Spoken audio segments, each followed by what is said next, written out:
안녕하세요. 그냥요입니다. 주말 연휴 동안에 씻지 못할 그런 참사가 일어났는데 저도 뭐라고 말씀드려야 될지 모를 정도로 안타까운 일이 일어난 것 같아요. 다시는 이런 일이 일어나지 않았으면 하는 마음입니다. 자, 오늘의 그냥요의 주제를 이야기해 보도록 하겠는데요. 최근에 미국 시장이 다시 조정을 받다 보니까 여러 가지 의구심들을 많이 갖는 것 같아요. 그리고 그 근본에 보면 이 달러에 대한 의구심이 있다라는 것을 알 수 있습니다. 그래서 오늘은 다시 달러를 기준으로 해서 어떤 것이 문제고 어떤 것을 고민해 봐야 되는지에 대한 이야기를 해보도록 하겠습니다. 자, 여러분, 달러는요, 여러분 왜 믿으시는 거예요? 이야기 해볼까요? 누가 뭐라고 했길래 여러분은 그 달러를 그렇게도 믿으십니까? 라고 질문해보면 글쎄 그냥 뭐 미국 정부에서 한 거잖아. 그럼 달러를 안 믿으면 뭘 믿을 건데? 야, 달러로 무역하는 양을 보잖아? 88%가 달러야. 그리고 외환 보유고 있지. 이건 60%가 달러야. 그럼 뭐 달러 말고 뭐 있는데? 달러밖에 없잖아. 라고 이야기할 수 있는데 이 질문을 조금 더 구체적으로 무엇이 어떤 기관이 달러라는 것을 여러분이 믿도록 그리고 한 번도 의심하지 못하도록 이렇게 만들고 있는 것인지에 대한 이야기를 해보도록 하겠습니다. 우선은요, 제일 먼저 중요한 건요, 미국 정부예요. 미국 정부가 달러에 대한 믿음을 지키기 위해서 엄청 노력하고 있다라는 거죠. 두 번째로는 양축인데요. 여러분들이 잘 아시는 연준인 거죠.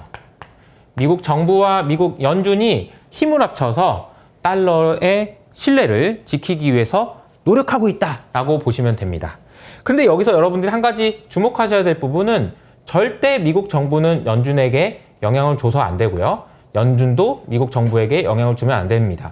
이것을 우리는 서로 독립적인 관계에 있어야 된다라고 이야기를 하고 있는데 요즘에는 뭐 트럼프가 야 내가 더 잘해 뭐 이런 얘기를 하고 있어서 이 연준의 독립성에 대한 이야기가 나오고 있는 그런 상황이긴 한 거죠. 그런데 잘 생각해 보면 미국 정부와 미국 연준은 왜 독립적으로 운영이 돼야 될까요? 라고 한번 생각을 해봅시다. 그러면 이제 이 질문 한번 해볼까요? 여러분이 혹시 집에서 달러를 그냥 찍어낼 수 있는 윤정기가 있다고 한번 생각해 봅시다. 그래서 무슨 일을 할 수 있을까요? 한번 생각해 보세요. 여러분이 갖고 싶은 차가 있어요. 혹은 갖고 싶은 집이 있어요. 그럼 어떻게 하죠?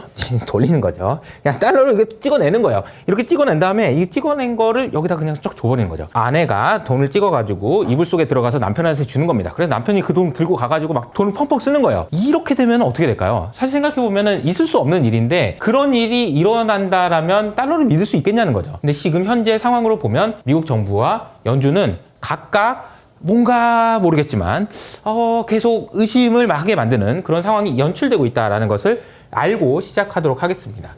그래서 실제로 미국 정부가 하는 일이 뭔가라고 생각해 보면은 미국 정부는 국채를 발행합니다. 자, 국채라는 것은 쉽게 말하면은 돈 좀 빌려줘. 야, 일주일 있다가 시청 앞에서 갚을게. 시청 앞에 올지 안 올지 어떻게 알아요? 야, 내가 온다고 했잖아. 그냥 나 믿어. 안 믿냐? 그러면서 이제 옛날에 학교 다닐 때 보면 삥 뜯는 사람들 있잖아요. 지나가는 사람한테 야, 내 시청 앞에서 갚을게. 돈 좀 빌려줘라. 이게 이제 삥 뜯는 거죠. 이게 약간 그런 느낌의 돈 빌리는 거, 돈 빌리는 주체라고 생각을 하시면 됩니다. 돈 빌리는 주체 입장에서 미국 정부가 달러를 지키기 위해서 하려면 어떻게 해야 될까요? 제일 중요한 단어가 뭐냐면은 적당히 하는 거죠. 적당히. 아니 아무리 깡패지만 너무하네. 해도 너무해. 이렇게 되면 이제 문제가 생기는 것처럼 적당히 빌려야 됩니다. 적당히. 갚을 수 있는 만큼만 빌려야 되는 거죠. 그래서 초대 재무장관이었던 지금은 옐런이 재무장관이잖아요. 근데 일대 재무장관이 알렉스 해밀턴이라는 분인데요. 이분이 뭐라고 얘기했냐면 이렇게 표현했습니다. 우리가 국채를 발행하고 적당히 하기 위해서 가장 필요한 것은 뭐냐면은 크레딧이 필요한데 무슨 크레딧이냐면은 국가의 신뢰, 국가에 대한 신용을 지켜야 된다. 끝까지. 왜냐하면 그 말은 무슨 말이냐면 돈을 빌렸으면 갚아야 되고 돈을 당장 못 갚겠으면은 언젠가 갚을 거라는 신뢰를 줘야 된다라는 거죠. 그런데 지금 미국 정부의 상황을 보면 부채 한도가 이게 문제가 돼가지고 내년 초에 이걸 어떻게 할지 잘 모르겠는 그런 상황이라고 보시면 되겠습니다. 자, 미국 정부가 신뢰를 지키기 위해서는 적당히 돈을 빌려야 되는데 돈을 너무 많이 빌려가지고 국가의 신용도가 위협이 될 정도로 문제가 생기고 있다라는 게 이제 첫 번째고요. 두 번째로는 연준이 달러를 지키기 위해서 필요한 게 뭔가라고 생각해보면 이 부분이에요. 잘 보세요. 자, 경제는 이렇게 성장합니다. 그런데 경제가 안 좋을 때도 있고요. 좋을 때도 있어요. 자, 안 좋을 때는 뭘 해야 되냐면요. 금리를 내려야 돼요. 그 정도로 안 좋은 거 아니에요. 같이 경제활동 하셔도 됩니다. 걱정하지 마세요. 라고 이야기할 수 있어야 된다는 거죠. 근데 요거는 상대적으로 쉽습니다. 왜냐면 싫어하는 사람이 없어요. 경제가 안 좋은데 돈 풀겠다는데 금리를 낮추겠다는데 싫어하는 사람이 어딨어? 다 좋아하지. 그런데 문제는 뭐냐면은 경제가 이렇게 좋을 때 있잖아요. 아유 이거 너무 심한데요? 금리를 올립니다. 금리를 올려서 경제가 안 좋게 주가 빠지게 금리를 올린다는 거죠. 요거는 다 싫어합니다. 요건 다 싫어하기 때문에 이거를 하기가 매우 어려워요. 그래서 사실은 연준이 달러를 지키기 위해서 해야 되는 일은 뭐냐라고 생각해보면 이럴 때 욕먹을 각오로 금리를 올려서라도 무엇을 잡는다? 인플레이션을 잡는다. 인플레 잡는 게 왜 달러랑 뭔 상관이에요? 네, 인플레이션을 잡는다는 얘기는 인플레이션이 물가 상승이잖아요. 물가가 상승한다는 얘기는 무슨 얘기죠? 달러의 가치가 떨어진다는 얘기죠.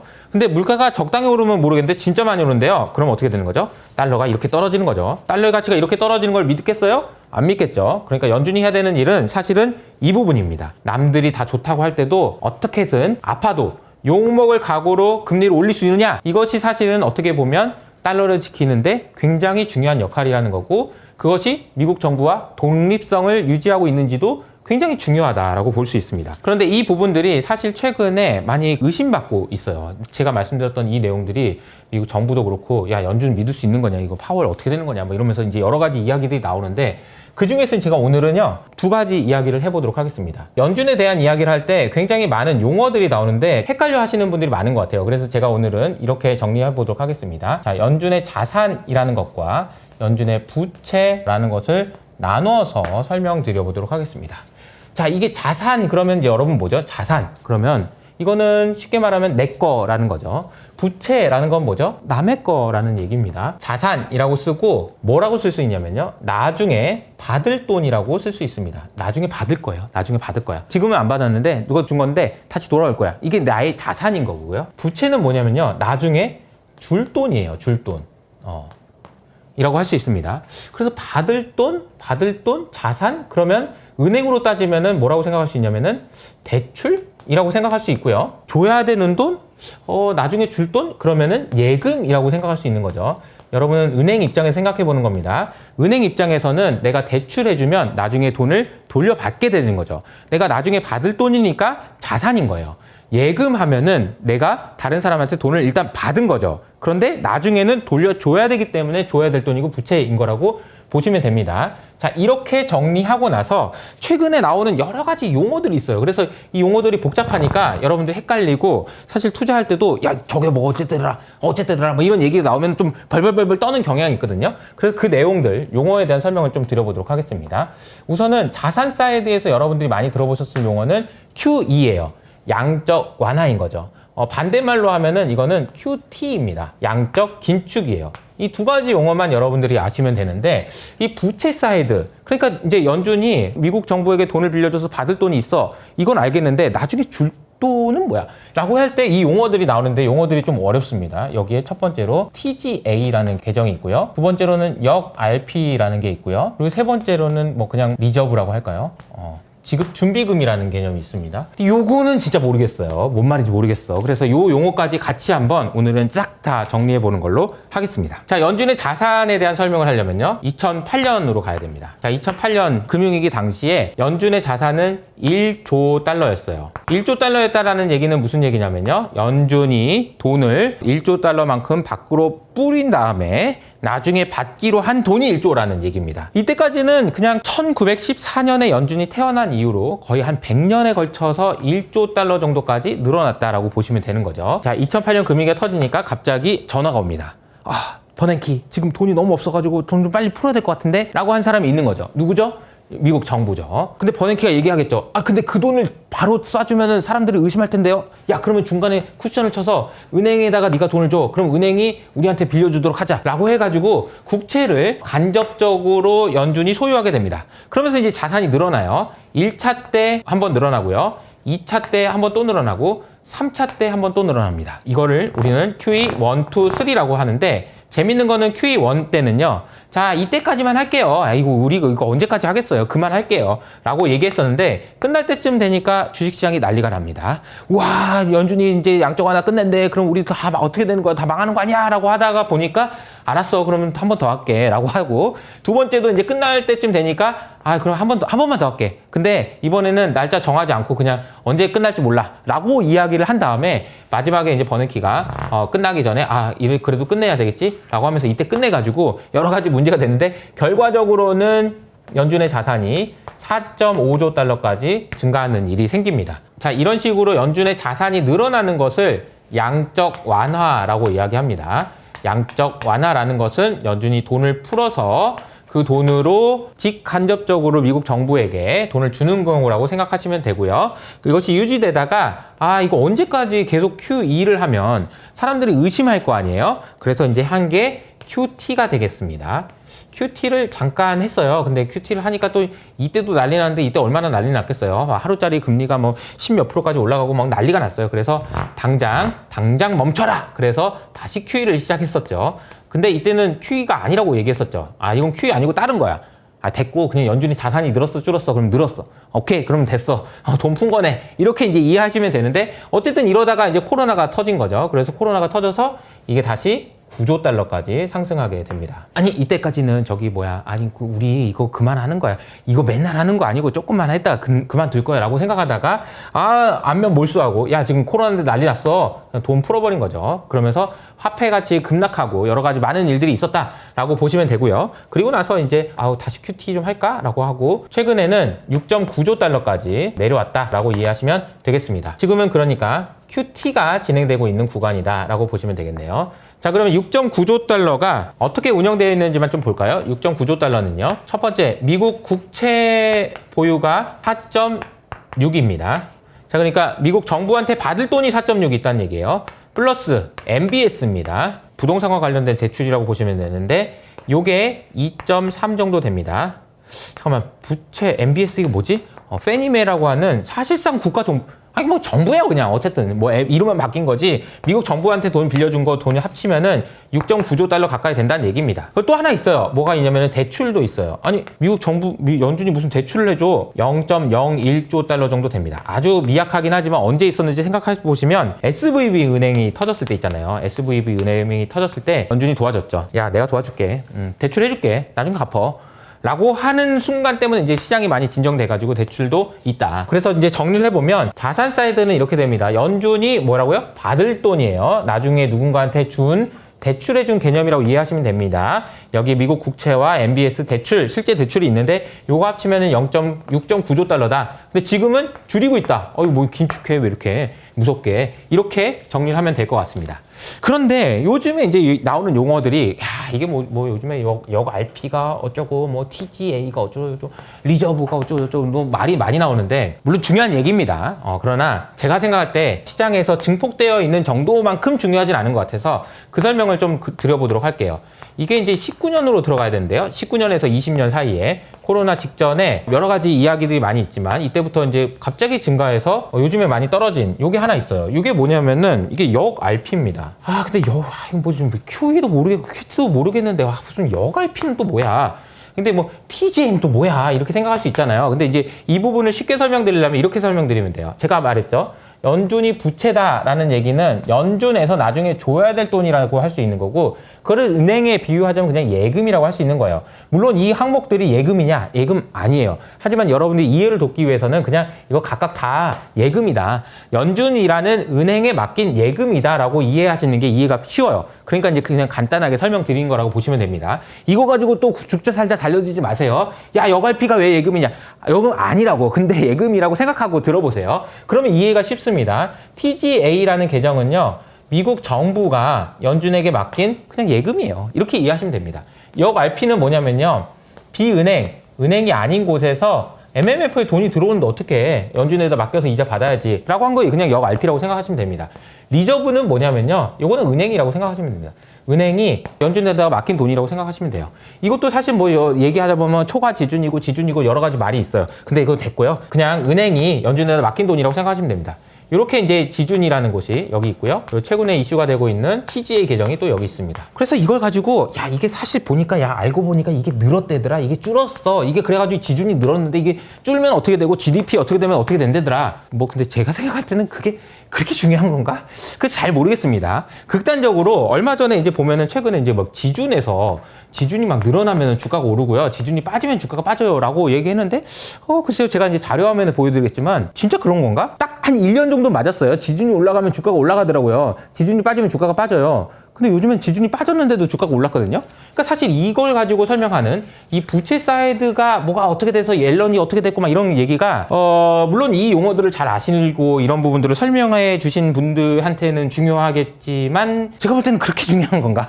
라는 그 의심이 든다는 거죠. 물론 이게 중요합니다. 이게 미묘하게 옐런이 이렇게 해가지고 좀 잘 맞추고 이렇게 하다 아이고 큰일 났네 그러면은 막 2019년처럼 막 난리가 나고 그럴 수 있어요. 그런데 제가 생각할 때는 시장에서 과대 해석돼 있는 것 같다라는 생각인 거죠. 물론 이거 가지고 야 아무 일도 안 일어나고 문제 없어 라는 얘기는 아닙니다. 물론 이 부분 이렇게 설명할 수 있습니다. 역 RP라는 게 있는데요. 역 RP라는 게 아니 비은행에서 맡긴 예금이라며 그럼 역 RP가 올라간다는 얘기는 시중의 유동성이 연준으로 들어간 거네.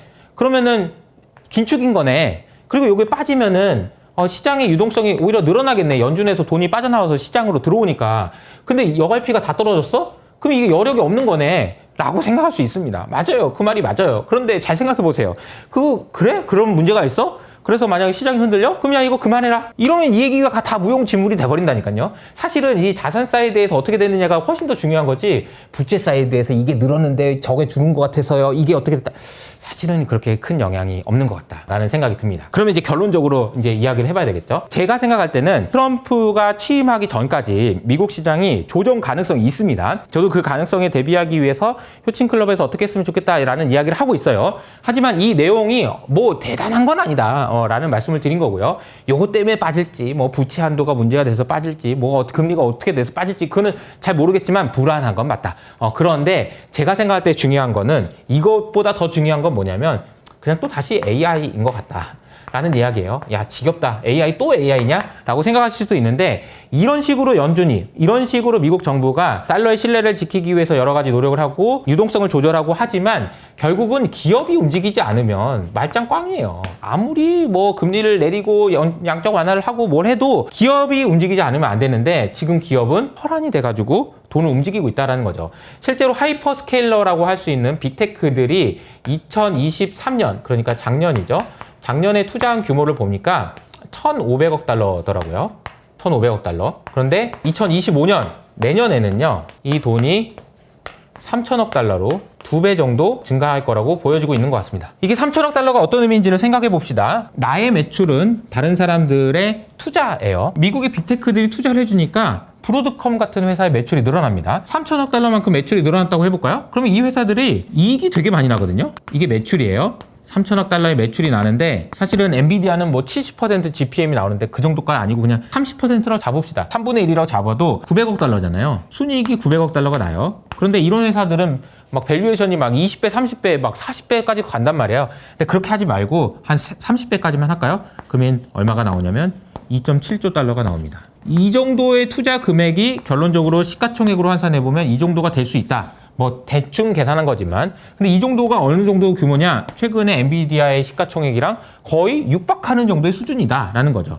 그러니까 미국 주식시장이 상승할 수 있는 이유 물론 이거 유동성이라 해가지고 설명할 수 있다니까요. 그런데 이것만으로는 설명할 수 없는 AI라고 하는 거대한 흐름들이 멈추지 않을 것 같다라는 것이 문제입니다. 그래서 주식시장에 대한 장기적인 전망은 계속해서 긍정적으로 유지하되 최근에 주가가 하락할 때 나오는 용어들이 있을 건데 그 용어들이 어떤 의미가 있는지에 대해서 설명을 드린 거라고 보시면 되겠습니다. 마지막으로 그러면 AI가 언제 끝나고 어떻게 될 거냐라는 질문에 대해서는 저는 중국의 상황을 예의주시해야 된다고 생각합니다. 만약에 중국이 미국한테 포기하고 미국 형 미안해 내가 잘못했어 다시는 안 그럴게 라고 하면 제가 생각하고 있는 이 모든 그림들이 깨질 수 있어요. 하지만 중국이 포기하지 않는 한 미국도 포기하지 않을 거고요. 미국도 계속 투자를 할 것이고 이것이 돈이 돌고 돌아서 가치를 올리는 그런 일들은 장기적으로 봤을 때 계속 될 것 같다. 그래서 2025년에도 역시나 마찬가지로 AI가 어떤 식으로 진행되는지, 물론 연준에 대한 상황이나 이런 부분들도 계속해서 제가 업데이트를 해드리도록 하겠습니다. 오늘 그냥요는 살짝 좀 어려운 부분이 있었어요. 그래서 나 이해 안 되는데, 나는 네 생각이랑 좀 다른데 라는 생각들은 댓글을 통해서 알려주시면 제가 다음 그냥요 시간에 또 알려드리도록 하겠습니다. 그리고 저희가 준비한 2025년 투자 전략 마스터 클래스가